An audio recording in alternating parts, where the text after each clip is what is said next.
नमस्कार दोस्तों, मैं हूं ममता तिवारी और आप सभी का स्वागत करती हूं मेरे चैनल ममताज वे में।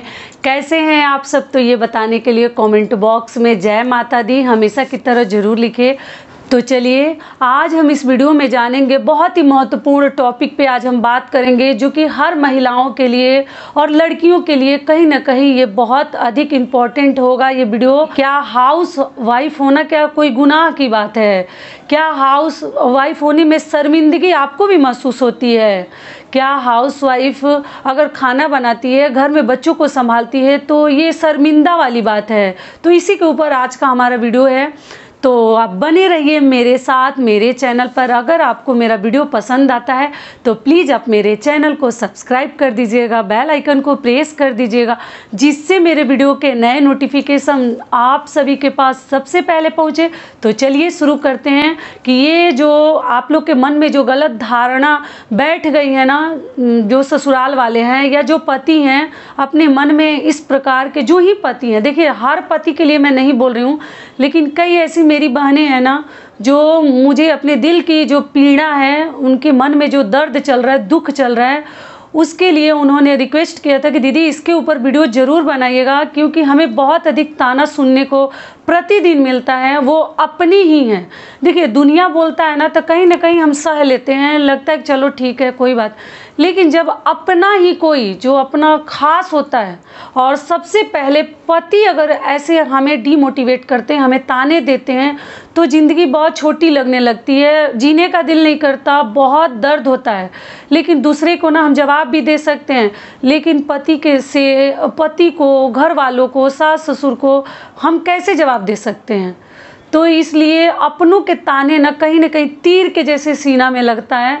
तो चलिए इसी के ऊपर हम बात करेंगे। जो पति, जो घर वाले ऐसा सोचते हैं कि हाउस वाइफ भले ही एमएससी की हुई हो, बीएससी की हुई हो, कितना भी वो ग्रेजुएट हो, क्वालिफाइड हो, लेकिन अगर वो मान लीजिए जॉब नहीं कर रही है किसी न किसी कारण से, कभी कभी हम प्रेग्नेंट रहते हैं तो भी हम, कई ऐसी महिलाएं हैं ना मजबूरी में वो शादी से पहले जॉब करती हैं, लेकिन शादी के बाद ना वो दो नाव पे हो जाती हैं। घर देखें कि अपनी प्रेगनेंसी को सही से लेके चलें कि वो जॉब करें।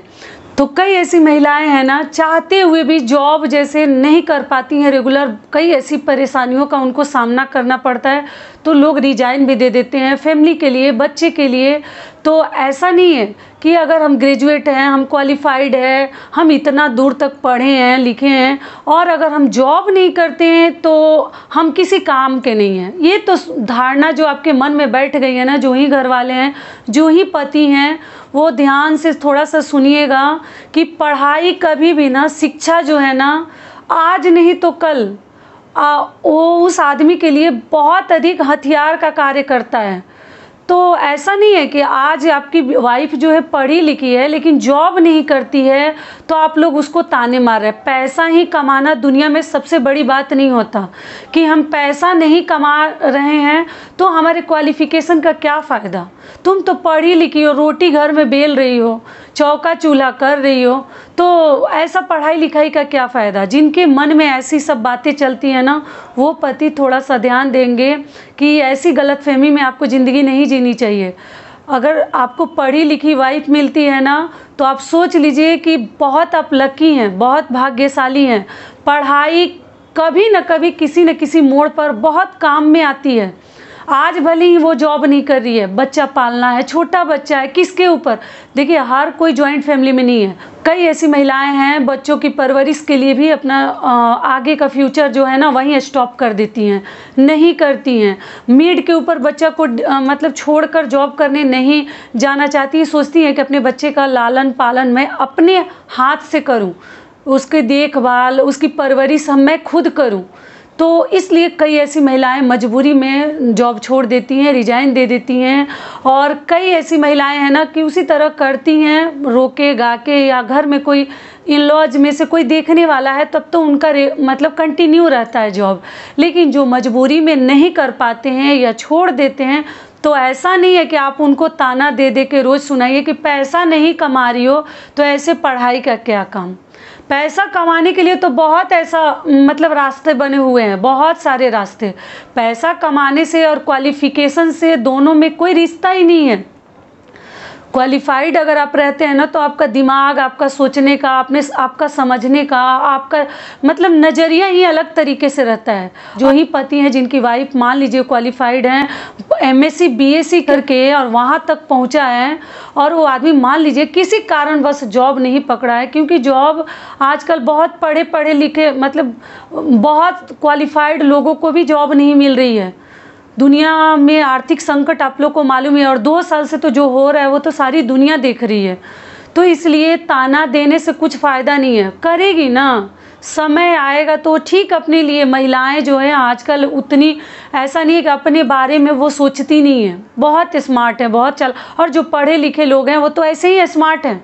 तो जब आपके अंदर क्वालिफिकेशन रहता है ना, पढ़े लिखे रहते हैं ना, तो बहुत सारी चीज़ें जो कम पढ़े लिखे रहते हैं उनसे आपका ना अलग रहता है। आपका रहने का तरीका, आपका बोलचाल की भाषा, आपका रहन सहन, आपकी सहने की शक्ति। क्योंकि आप देखिएगा एक क्वालिफाइड लोग ना कितनी शांत और चुप रहते हैं, और जो कम पढ़े लिखे रहते हैं झगड़ा झंझट करने में बहुत तेज़ रहते हैं। लेकिन जो पढ़े लिखे रहते हैं ना, अपने परिवार को भी एक अलग ही तरीके से चलाते हैं, बच्चों की परवरिश भी अलग ही तरीके से उनका होता है। तो इसलिए ऐसा नहीं है कि हम पढ़े लिखे हैं और जॉब नहीं करते हैं तो हम नाकामयाब हैं, हम किसी काम के नहीं हैं, ऐसा नहीं है।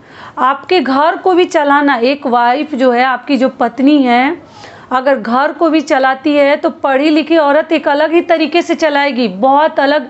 वो व्यवस्थित मैनेज करके घर को लेके चलती है, तो उसके हर हाव भाव तौर तरीके बहुत ही अलग होते हैं। और वो अपने बच्चे को भी अच्छा शिक्षा दे सकती है, पढ़ा लिखा सकती है, उसको ट्यूशन की ज़रूरत नहीं पड़ती।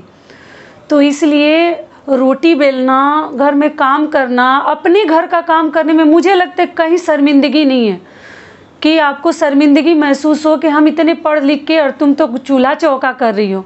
ऐसा आपको कभी नहीं बोलनी चाहिए। किसी को हर्ट करने का अधिकार आपको नहीं है कि किसी को ताने दें। जो ही पति हैं ये बहुत गलत है। आपको तो बहुत लकी हैं कि आपको इतनी क्वालिफाइड वाइफ मिली है, तो आपको तो और उसको प्रोत्साहित करना चाहिए कि ठीक है 2-4 साल बच्चे जब बड़े हो जाएंगे, देखिए पैसा कमाने के लिए कहीं उम्र नहीं बीता जा रहा है, और नौकरी करने के लिए, शिक्षा प्राप्त करने के लिए ना उम्र, ऐसा नहीं है कि हम ओल्ड एज हो रहे हैं तो हमारा उम्र बढ़ रहा है तो फिर पढ़ाई लिखाई का कोई उम्र नहीं होता, नौकरी करने के लिए कोई उम्र नहीं होता। सरकारी नौकरी के लिए उम्र है, लेकिन अगर प्राइवेट सेक्टर में आप जाते हैं ना तो उसके लिए उम्र नहीं है। आपका क्वालिफिकेशन कहीं ना कहीं काम में आ जाएगा। तो इसलिए धैर्य, जो पेशेंस है ना, उसको खोइए मत, और खोकर अपनी पत्नी को हर्ट मत कीजिए। सबके अंदर ना दिल है, सबको मतलब दुख होता है। आपको लगता है कि 2-4 बात सुना दिए, इससे क्या होता है। तो एक हाउस वाइफ होना मेरा सबसे बड़ा मकसद है, ये वीडियो बनाने का सबसे बड़ा मेरा मकसद है कि एक हाउस वाइफ होना गुनाह नहीं है कि घर में तो पड़ी रहती है, पूरे दिन क्या करती हो, बस खाती हो, बनाती हो, सोई रहती हो, ये गलत है। एक घर चलाना भी इतना आसान नहीं है। बच्चों का टिफ़िन, हस्बैंड का टिफ़िन, झाड़ू पोछा, जो मेड रखे हैं उनके लिए तो चलो थोड़ा आराम है, लेकिन जो मेड भी नहीं रखे हैं, झाड़ू पोछा, बर्तन, पूजा आप लोग के लिए, आप लोग के घर के बढ़ोतरी के लिए, आपके बच्चों के बढ़ोतरी के लिए, बरकत के लिए, घर की सुख समृद्धि के लिए पूजा अर्चना करना, समय पर आपको भोजन देना, आपके घर परिवार वाले को देखना, ये कम नहीं है। आप एक दिन अगर वाइफ नहीं रहती है ना तो पूरा कार्य आप करके देखिएगा। बच्चों को भी पालना इतना आसान नहीं है। बच्चों की देखभाल करना, समय पे उनको दूध देना, समय पे उनका ड्रेस रेडी करना, उनका शूज मतलब पॉलिश करना, मतलब हर चीज़ आयरन करना, आपके लिए रेडी करना, एक कंपनी चलाने से ना कम नहीं है घर चलाना। आप एक दिन अगर वाइफ चली जाती है ना तो घर में जैसे लगता है कि जंगल राज आ जाता है। तो इसलिए कभी अपनी वाइफ को, जो ही ससुराल वाले हैं, अपनी बहू को, जो ही हस्बैंड हैं, अपनी पत्नी को कभी ऐसा ताना मत दीजिए, और अपने आप को छोटा मत समझिए। हम किसी से कम नहीं हैं, ठीक है। और जो पति है ना वो कभी नीचा ना दिखाएं, और कभी अपनी वाइफ को ना टॉर्चर ना करें और हर्ट ना करें, क्योंकि एक लड़की ना अपने घर परिवार को छोड़ के आपके घर को देखने चली आती है, अपने जॉब को नौछावर कर देती है, अपने जॉब को रिजाइन दे देती है आपके बच्चे के लिए, अपने लिए, अपने घर परिवार के लिए। तो इसलिए किसी को मुंह तो भगवान दिए हैं, कुछ भी बोल देना है, लेकिन उसके पीछे का नहीं सोचना है कि सामने वाले को पत्नी है तो इसका मतलब क्या हुआ, उसको दबाते रहना कोई अच्छी बात नहीं है। जिस घर में पत्नी खिलखिला कर हंसती है ना, हाउस वाइफ हो या वो जॉब वाली हो, उस घर में समझ लीजिए कि माता लक्ष्मी का निवास होता है। जहाँ पत्नियाँ खुश रहती हैं और सुख समृद्धि और बरकत तो ऐसे ही पूछना ही नहीं है, वो होगा ही, आज नहीं तो कल, अगर आप अपने पत्नी को, अगर आप अपने बहू को खुश रखते हैं तो। और जिस घर में पति बात नहीं करते, पत्नी से प्यार से दो मीठे बोल नहीं बोलते हैं, उस घर में आप सोचिए कि शांति और सुकून मिले, कभी नहीं मिल सकता। और भगवान निवास करें, कभी नहीं। बिना घरनी घर भूत का डेरा, जो कि मैं कई वीडियोज में ये लाइन बता चुकी हूँ, जो कि हमारे बड़े बुजुर्ग कहते हैं। जिस घर में घरनी को रुलाया जाए, उसे हर्ट किया जाए, दुखी रखा जाए, ताने दिया जाए, उस घर में लक्ष्मी कभी नहीं आ सकती। पैसा ही कमाना दुनिया का सबसे बड़ा सुख नहीं है कि हम पैसा कमा रहे हैं और हमें सुकून मिल जाए ना। पैसा थोड़ा कम ही कमाए, लेकिन सुकून की ज़िंदगी दुनिया ढूंढ रही है, उसके पीछे भाग रही है। जब पति पत्नी के बीच में अनबन है और खटपट है, तो वो पूरा ज़िंदगी खोखला सा लगता है, खाली और सूनापन उसमें आ जाता है। तो इसलिए मिलजुल कर रहिए। पत्नी जॉब नहीं करती है, ठीक है, 2-4 साल किसी कारणवश बिजी है, नहीं करती, उसका शिक्षा जो है ना कभी बेकार नहीं जाएगा, आज नहीं तो कल उसके काम में ज़रूर आएगा। तो जितनी हाउसवाइफ हैं, जितनी महिलाएं हैं, वो अपने आप को कमज़ोर ना समझे। हर पति को इस बात पे आप लोग गौर कीजिएगा कि अपनी पत्नी को कभी दुखी मत कीजिए। सुकून का ज़िंदगी जी लीजिए, जितने दिन का ज़िंदगी है उसको थोड़ा सुकून से, शांति से, प्रेम के साथ जी लीजिए। पैसा रुपया बहुत बड़ा चीज़ नहीं है, आज आएगा कल जाएगा, ठीक है। अगर आप ही शांति और चैन से कमा रहे हैं ना, तो वही बहुत है आपके लिए। शिक्षा जो है ना, क्वालिफिकेशन कभी बेकार नहीं जाता। तो इसलिए आपको बिल्कुल ताना नहीं देनी चाहिए। जो ही पति हैं, आज से ताना मत दीजिएगा, प्रेम से अपनी पत्नी का रिस्पेक्ट कीजिए, आदर कीजिए। और हाउसवाइफ कभी अपने दिल में, दिमाग में, फीलिंग में अपने आप को कमज़ोर ना समझे। हम हाउसवाइफ ना रहना तो जेंट्स लोगों का क्या हाल होगा वो वही लोग समझेंगे उसके बाद। तो यही तक का था आज का हमारा वीडियो। आशा करती हूँ, उम्मीद करती हूँ कि इस वीडियो से आप लोग को बहुत अधिक लाभ मिलेगा। फिर मिलती हूँ एक नए वीडियो में, तब तक के लिए नमस्कार। स्वस्थ रहिए, सुरक्षित रहिए और जहाँ कहीं भी रहिए खूब खुश रहिए।